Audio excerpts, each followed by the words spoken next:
The Money Pit is presented by the Angie app. Now, here are Tom and Leslie. Coast to coast at floorboards to shingles, this is the Money Pit Home Improvement Show. I'm Tom Kreitler. And I'm Leslie Segretti. Here to help you take on the projects you want to get done around your house. We hope that you guys are having a great summer. You're enjoying this beautiful weather. And maybe you're taking on some projects now that it is so nice out. You're trying to get stuff done inside and out. But if you've got a project that you'd like to get done and you don't know where to start, or maybe you're stuck in the middle, well, that's where we come in. We've been at this for a long time, over 20 years. And we've done 2,300 episodes of The Money Pit. Actually, this episode, Leslie, is number 2333. So many threes. A lot of threes, yeah. But we would love to share some knowledge that we've picked up along the way and help you get your projects done. Help yourself first by reaching out to us. Two ways to do that. Best option is to go to moneypit.com/ask and click the blue microphone button. You'll get the fastest possible response. Or you can call us at 1-888-MONEYPIT. That's 888-666-3974. Coming up in today's show, if you've got a concrete patio that's kind of beat up, well, there's no need to replace it. We're going to share a new way to give it years of life that's very easy to do. All right. And no one likes cleaning mold and mildew in a bathroom, but that job can be made a bit easier if the moisture from your shower or tub-in is vented. We're going to share tips for a mold-free bath. And when you look at the outside of your home, does the garage door rank as pretty much the most boring surface you see? Well, today there are so many styles and colors and looks for garage doors to choose from, and replacing that door can be a very simple and affordable home improvement project. We'll have tips just ahead. The number here is 1-888-MONEYPIT, or go to moneypit.com/ask. Heading out to Idaho, Gail's got an issue with some stains on some brick. What's going on over there? I have a question about removing mortar splash stains from exterior brick and whether I could damage it by using maybe a metal brush on a drill so I don't have to scrub so hard with a regular brush. Now, anytime you get a stain on brick, it's really difficult to get it off because brick is so absorbative. Now, with this mortar splash that's gotten on there, I think what I would do first, because brick's also a bit soft, I would use a wire brush. You would pick one up at a home center or hardware store. It's got a stiff wire bristle. And then I would try to use that wire brush to brush off and brush those areas where the stains are. And you got to be careful because you don't want to damage the brick too much. If you scratch it a little bit, that's okay. Even if it looks a little lighter than the surrounding areas, eventually it'll sort of fade together. But that's probably the first step. And if you want to go deeper than that, you could pick up a wire brush attachment for a drill. And just like a drill bit, it goes into the chuck and it spins around. And you gotta, it's a little bit, it's a little bit wily to handle, right, Leslie? I mean, if you don't have that on the right side, I think it bounce. Sure. It'll handle you. Exactly. It'll handle you. It'll bounce right back in your face.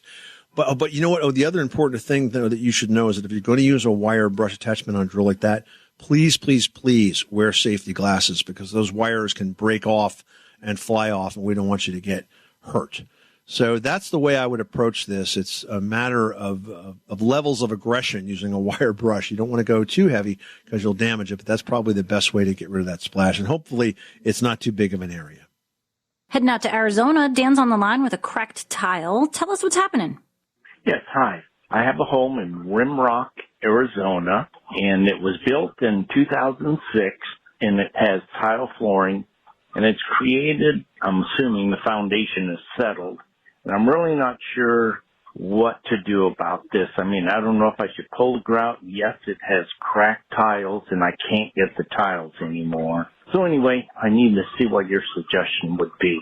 You know, I hate when we get these calls, Leslie, because when you have a tile floor and it wasn't installed right, which is probably what's going on here, you know, there's no quick fix, right? You either have to keep replacing tiles as they crack, or you have to go ahead and tear the whole thing out and do it right. I suspect what's happening here is that the installer never used an uncoupling membrane. Now, that's a very specific type of like underlayment that goes between a concrete slab and the tile floor. And it allows the floor and the tile to move differently than each other.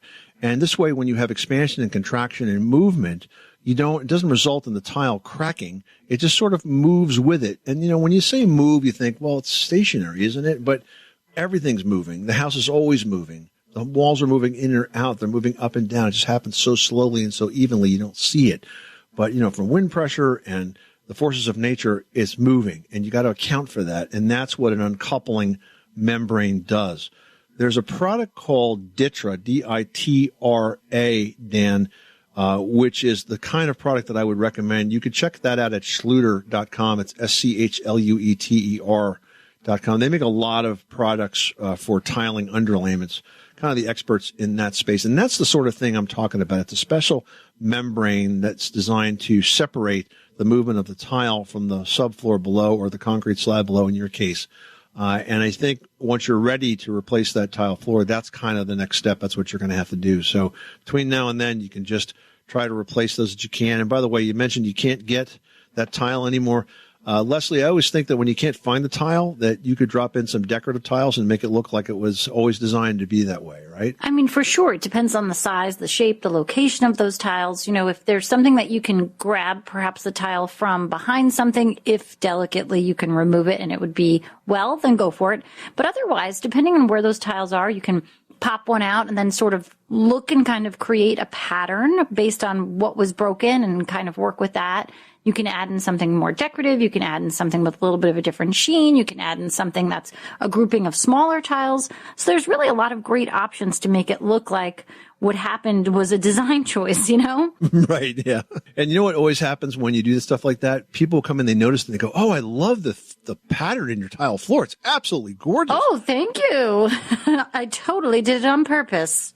Keep your mouth shut and just thank them very much for your amazing creativity. Ming in Texas, you've got the Money Pit. How can we help you today? Hi, I have a closet door that the light's supposed to come on when I open the door. I have to jiggle that little button and play with it for a while before I can get the light to come on. And sometimes it arcs. So you're turning this light switch on and you're getting an arc? That's really dangerous. That is an immediate fire hazard. So you need to have an electrician fix that right away. See, these switches can basically deteriorate internally. And if they're sparking like that, that's a big problem. Consider yourself lucky, but that should not be happening, and it has to be immediately replaced. Okay. All right? I should not use that door. You should get that switch fixed. It should not be doing that. All right? That's your first thing, your first to do. Okay. Let's prevent a home fire, shall we? Yeah. Thanks so much for calling us at 888-MONEY-PIT. Thank you.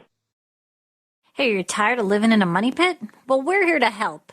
And if you want us to help out, it would be awesome if you could leave us a 5-star review on Apple Podcasts. Just go to moneypit.com/review. It's only going to take a minute, and it means the world to us.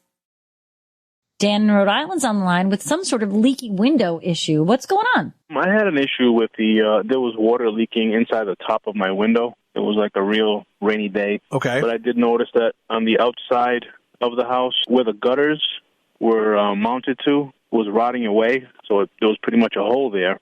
And it seemed like the water might have been getting in and then seeping into the house. So that's entirely possible. Just because you happen to see it come in the top of the window doesn't mean that's the source of it. It's most likely the flashing. Now, from your description, it sounds like you may have had an obstructed gutter that backed up and splashed water kind of behind it, rotted out the fascia that would have been attached to. That possibly could have been a source for water infiltration, or that could just be coincidental, and there could be an issue with the flashing around the window. What kind of siding do you have on the house? It's actually it's a wood siding. I'm not sure the type of it, but it's not like a cedar shingle. It's something a lot older. The house was built in the 1960s. Okay, but it's some sort of a shingle? Yeah. Well, here's what I would do. I would fix the gutter and the fascia, right? That's an easy thing to do. And then I would monitor it and see if it still continues to happen. If it does continue to happen, then what I would do is I would remove the siding around the top and sides of the window and just reflash the whole thing. It's kind of hard to do this sort of in bits or pieces. You got to really do the whole thing or not do it at all. So that's the best way to approach it. Let's do the easy thing first to see if that actually does it, which is that gutter replacement. And then if not, we can start to dig a little deeper into it until we get to the bottom of it. You know, if you do get that gutter fixed, or even if you don't, frankly, there's another thing you could try, and that is just go outside with a garden hose and don't blast it, but maybe like take, if you have a jet on the end of it, take that off, but just let the water roll over the window from the top, go up about a foot or two above the window and wet the siding down as if it was just drenched in a big rainstorm, and see if that lets water inside. That might also give you the clue that there could be a problem with the flashing, and not the gutter or in addition to the gutter. Okay? Yeah, now that you mentioned the flashing, maybe it does make sense because they actually have it looks like a piece of vinyl, possibly, that is it's like a U shape. It catches the top of the replacement window, and It goes from the inside over the top of the window and then to the outside. Sounds like what we call a J channel. From the inside, it looks like the letter J, but then if you look at it from the outside, the whole piece is probably like a U shape, I would say, that sits right on top. You might be talking about either the J channel or a drip edge. But either way, those are all part of the flashing system. And if that window is leaking when you do your hose test, then you've got to sort of disassemble that and put it back together with good flashing all around. Okay? All right. Thank you very much. You're welcome. Thanks so much for calling us at 1-888-MONEY-PIT. Well, for most homes, a backyard patio is home base for all of your outdoor living activities. But if your patio is old or worn or just plain cracked, you don't have too many options to kind of spruce it up. Painting or staining usually doesn't make it look all that much better, and tearing out the old concrete and pouring a new patio is kind of messy and it can be expensive. Well, now there's a much better way to do a patio makeover. You can renew an old patio or a sidewalk or really any other concrete surface with no demolition required when you use a type of paver called a Milano paver. It's made by Pavestone, and these pavers are just 3 centimeters thick, which is about 1.25 inches. Now, from the surface, they look just like the usual full-thickness brick paver, but because they're installed on top of the old patio, they don't need to be. Yeah, it's a 3-piece system, and it's installed in basic patterns directly over concrete that requires very little surface prep. And that makes this project super budget-friendly and really great for a DIYer to get done. Yeah, and all you really need to do is glue the outside couple of rows of this to kind of support the edge, and then the rest of them you just basically stack on the patio. And that's it. You're pretty much done. They look fantastic, too. Check them out at pavestone.com, the Milano pavers. Great option. Now we've got Peg from Rhode Island on the line with a question about a fiberglass shower insert. Let me guess. The tiles are like pink or green or something really dated. Definitely green, yes, lime green. So right now I have a whole under the sea thing going on in there to try to accommodate that. Holy moly. Well, generally you're doing the right thing there when you try to decorate around the color scheme or make something of it. But I get it. That color can become tiresome rather quickly. So short of retiling your bath, there are a couple of things you can do. You do have the option to paint tile, which it never lasts, in my opinion. It's something that's sort of just a temporary placeholder until you can actually redo that bath. But there are shower inserts that sort of surround the existing tile and can create a whole new bath and shower surround in, a day. Right. Actually, it's a fiberglass insert. It's not tile. It's a fiberglass insert that would need to be cut out. We actually did have one of those companies come out to put an insert, but because it's a fiberglass all one piece from probably 72 or 73, the entire thing would have to be cut out. So mainly want to find, is that like refinishing spray worth the effort, or cut it out and get rid of it? So you're asking, can you re-glaze, so to speak, the fiberglass shower stall that you have right now? Or right. Okay. Right. You see these companies for these resurfacing sprays, whether or not it's something it's even worth doing ourselves or hiring a professional, or get the saw and go to town. Yeah, I hear you. I think that you're probably not going to be totally happy with that, because once that fiberglass surface starts to wear, unless it's made in the factory like it was the first time, it's never going to be as nice as it used to be. Okay. It's a pretty labor-intensive project as well. So I think if you do want to tear it out and do something else, you'd probably be better off doing that. I know it's a big job. It's a complete restoration, but, there's just no shortcuts when you want to do something that's going to last you for the next, 20, 30, 40 years. Right. I don't mind the green shower myself. It's my husband minds it more than I do. With my beautiful tropical shower curtain, it looks great. White sink, white toilet. We're good, but, it's cute. Yeah, well, like Leslie said, you can decorate around it, too. There's always an That's option. what we've done. That's definitely what we've done. All right, so that was the main thing. Was it worth it to refinish it? And probably not. Yeah, no, I don't think it is. Good luck with that project. Thanks so much for calling us at 1-888-MONEY-PIT. Now we've got Nicole from Connecticut on the line who's dealing with some noisy pipes. What is going on? Every time we flush the toilet and use a shower or wash a load of laundry, there's a well here, and we hear loud banging in the basement where the well, water comes in through the basement floor. There's two things I'm thinking that could be causing this. The first one is pretty straightforward. It's called water hammer.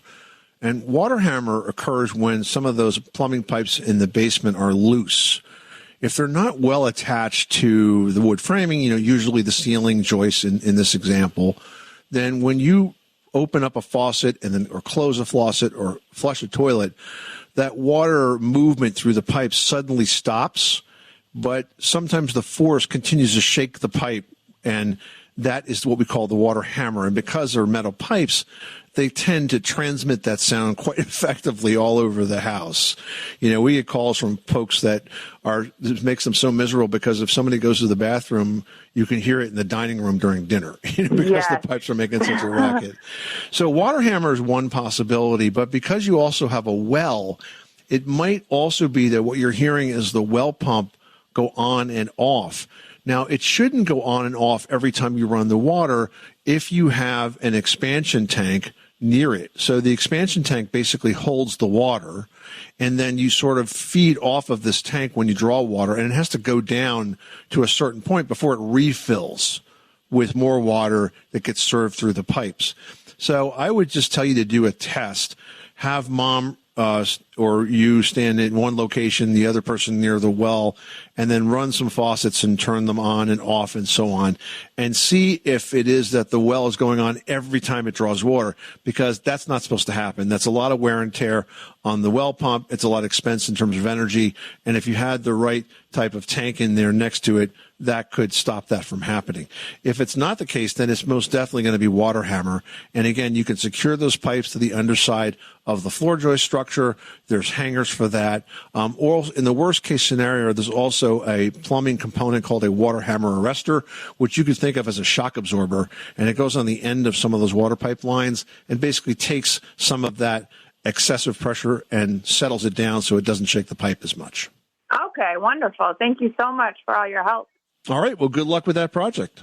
Thank you. Have a great day. Heading up to Texas, we've got Mike on the line with a siding question. What is going on at your place? I have an older garage that's in my backyard, and it has vinyl siding on it. And the siding that's on the underskirt are under the side panels of the roof and everything is starting to deteriorate, fall apart. And I have found out I can't get replacement in that color or anything else like that that's going to match up. And so my question was, I was going to go and use hardy plank and hardy plank plywood to put underneath there, so it would be something that's not going to rust or rot or anything else over time. And is that something y'all would say would be okay? I've seen houses with it on there, but my sides are 26 inches out. My back is 30 inches out, and then I have 4 feet off the front as part of the roof. It's 4 feet over of the eave there. And is that, you think that's too much of an area to cover, or would I be better going a different direction?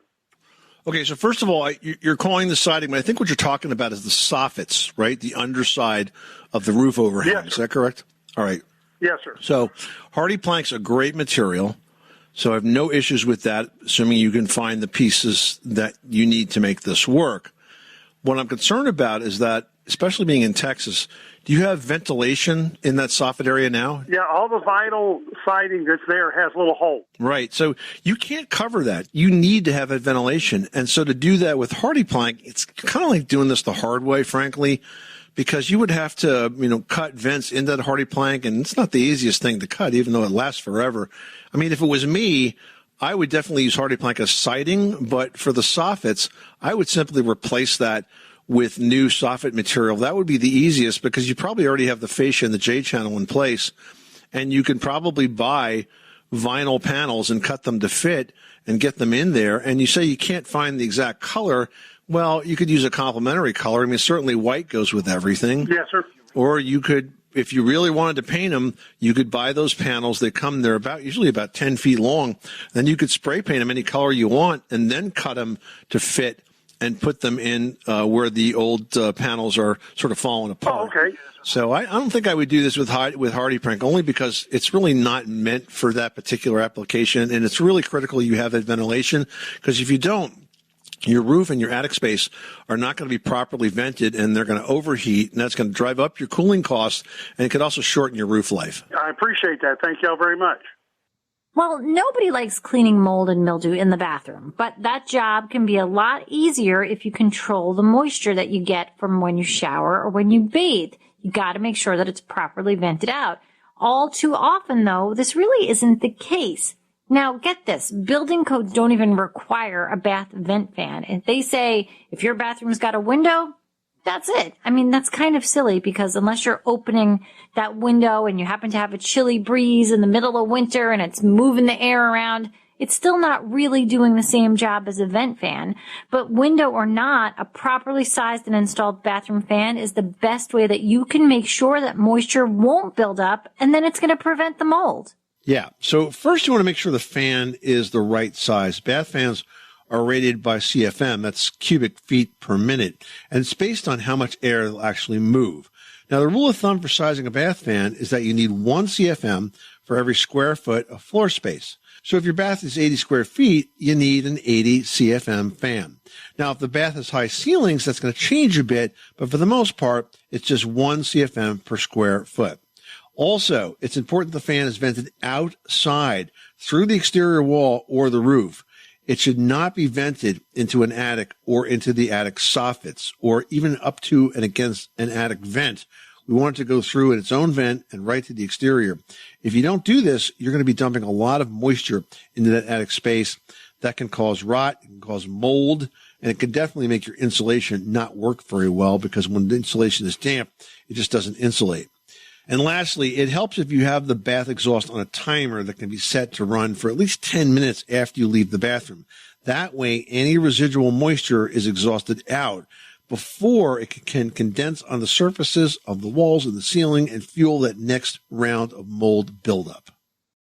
The best time to get a great deal on a Jeep SUV is now, during the Summer of Jeep event. Visit Jeep.com or your local Jeep brand dealer to find the perfect Jeep SUV for you.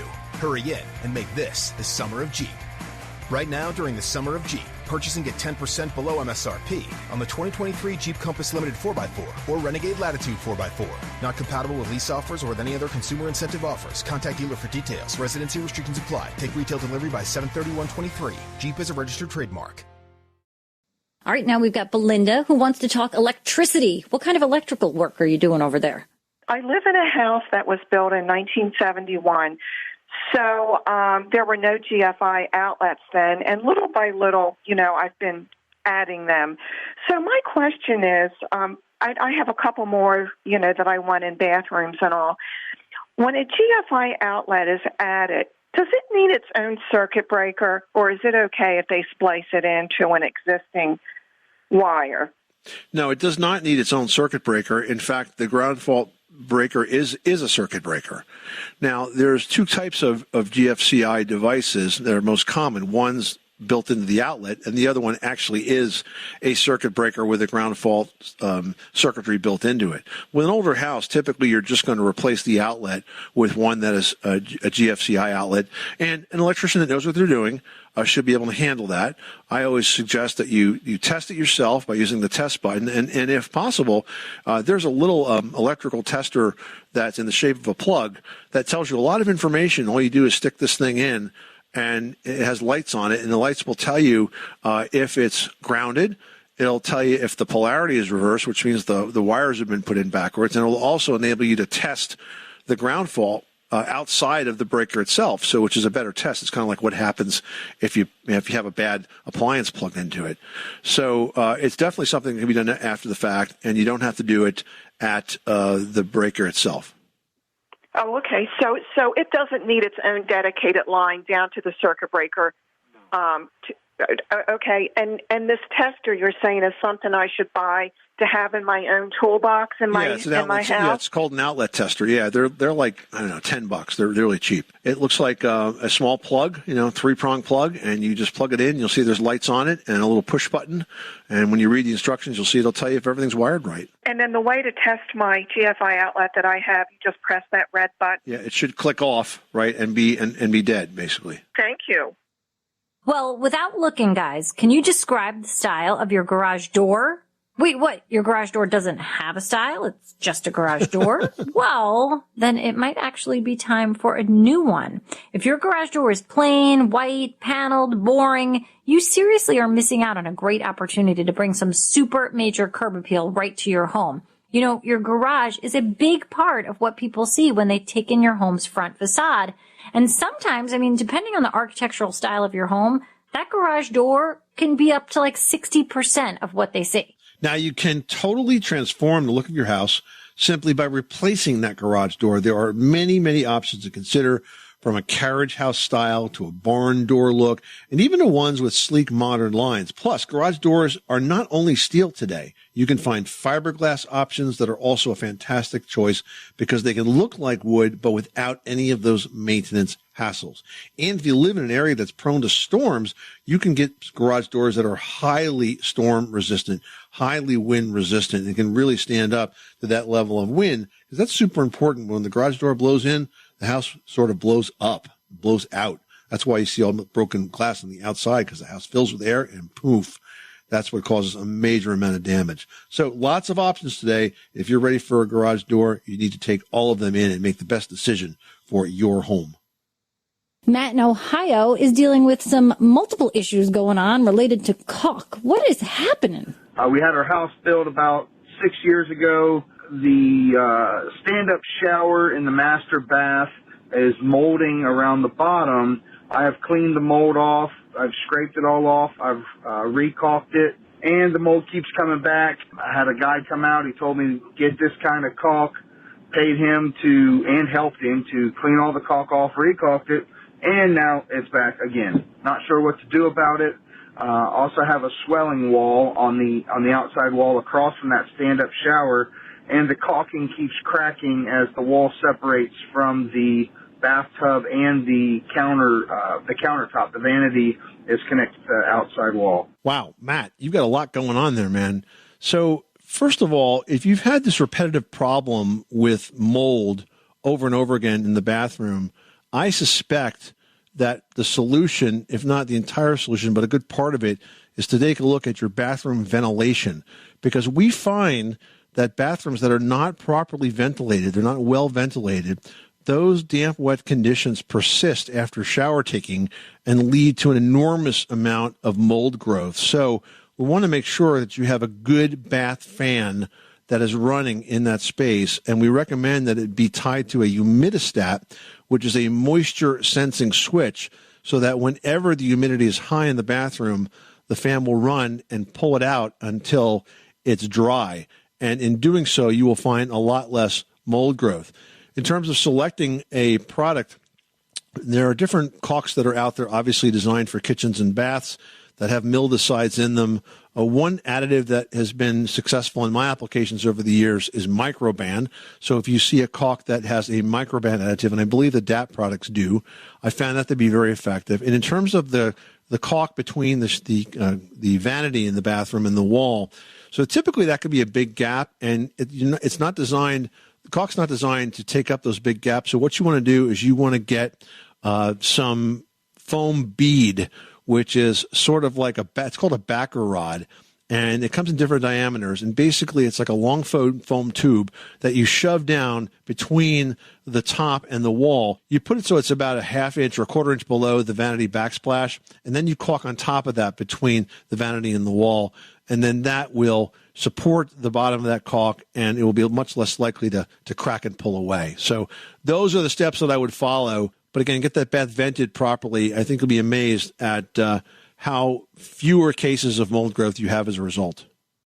Reach out to Team Money Pit like Jack did, who writes, we don't have a closet in our bedroom and I want to build one, but I'm not sure how large it should be. Are there any rules of thumb for closet size? I think it's a balancing act, right? I mean, in older homes, it's not unusual to come across bedrooms without closets. The other option is to use an armoire, which has been used in past eras to store clothes and accessories. And, it's a trend that's somewhat on the rise, along with customizable wardrobes. But even in houses with added wardrobes and armoires, though, closets are never a bad idea, especially from a resale standpoint. But you've got to consider size. I mean, while I've never heard anyone complain about a closet that's too big, closets are going to add value to your home, but not if they reduce the bedroom and the space that's left to the size of a postage stamp. So there's always a trade-off, right?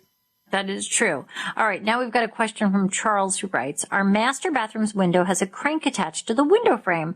The window's in good shape and the frame is too. My situation is that the crank doesn't operate the window to open or close anymore. It almost feels like it's stripped.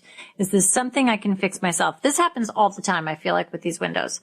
It does, and this is how they wear out. Now, that crank, you have to look on the side of it to see if there's a screw that's sort of flush with the surface of the crank that may have loosened up, because that's often how it's attached to the window gear, which is underneath it. But if it is, in fact, stripped, then unfortunately you're in a situation where you're going to have to replace that window. You could try, if you know the manufacturer, you could try to see if the part is still available. But in worst case scenario, you're going to have to replace that. I did both, Leslie. I actually replaced the cranks on a window in my office because it was an Anderson window, and I was able to identify exactly which window it was and get the replacement parts. But we had kitchen windows where we couldn't do that, and we had to actually replace them. And sometimes it's just such a simple fix like this that can extend the life of the window. So it's definitely worth looking into.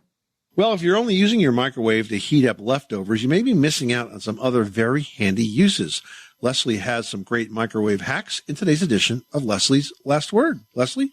Yeah, I mean, it really is a great way to heat up leftovers and soups and teas, but you can do so much more with your microwave. I mean, first of all, if you've got a sponge in the kitchen that's a little stinky, you can soak that sponge in water and vinegar and zap it for a minute. And you can do the same with a cutting board. If you rub a little lemon on it, heat it for a minute, I mean, you're saying goodbye to all of the germs that have been sitting on there. Now, here's some other fun tips. You can remove labels and stickers from bottles. I mean, it's a great way to just take it off without all of the extra elbow grease. You heat them in the microwave for about 30 seconds. The heat loosens the adhesive, and it makes it way easier to peel that label off. If you've got sore muscles from all of your home improvement projects, you can fill a microwave-safe sock or cloth bag with rice or flaxseed and then microwave it for a minute or two, and that really creates a lovely warm compress that can be used for soothing muscles and your aches and keeping your hands warm. Add some lavender, and it's lovely for your neck if you're trying to take a nap.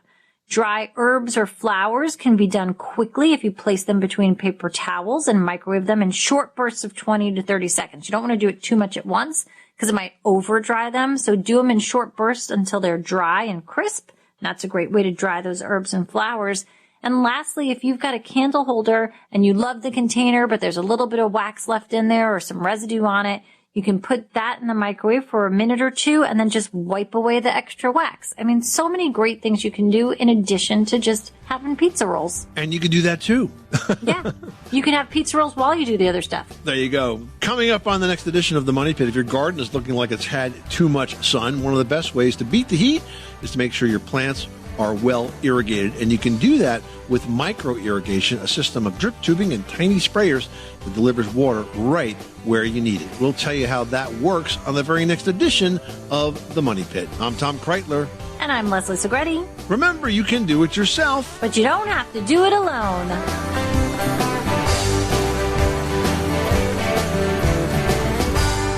You live in a money pit. Mr. Wonderful here. When it comes to small businesses, I don't BS around. Why? Because I invest my own money and I go to work to create shareholder value. Today, cash is king because it's really hard to get. But I have good news. If you had W-2 employees during the 2020 and 2021 pandemic, you could qualify for a cash payment of up to $26,000 per employee under the government's Employee Retention Credit Program, even if you received a PPP loan. Qualification is difficult, but my expert live team at WonderTrust.com offers white glove service to guide you through the process, and you won't pay anything until you receive your ERC check. They have helped thousands of businesses successfully qualify for the ERC program to receive cash refunds. To book an appointment, go to wondertrust.com. That's wondertrust.com. wondertrust.com is survival capital in tough times. That's wondertrust.com. At Pennzoil, we have one job, pioneering a motor oil so advanced, you don't have to think about your motor oil. Instead, you can think about how your engine sounds, how your stomach feels as the RPMs build, how your wheels hug the curves, and how, with the Pennzoil Platinum up to 15-year, 500,000-mile protection guarantee, your adventures will be many. Pennzoil, long may we drive. Find it at Firestone Complete Auto Care. Enrollment required. Keep your receipts. Other conditions apply. See pennzoil.com/warranty for full details.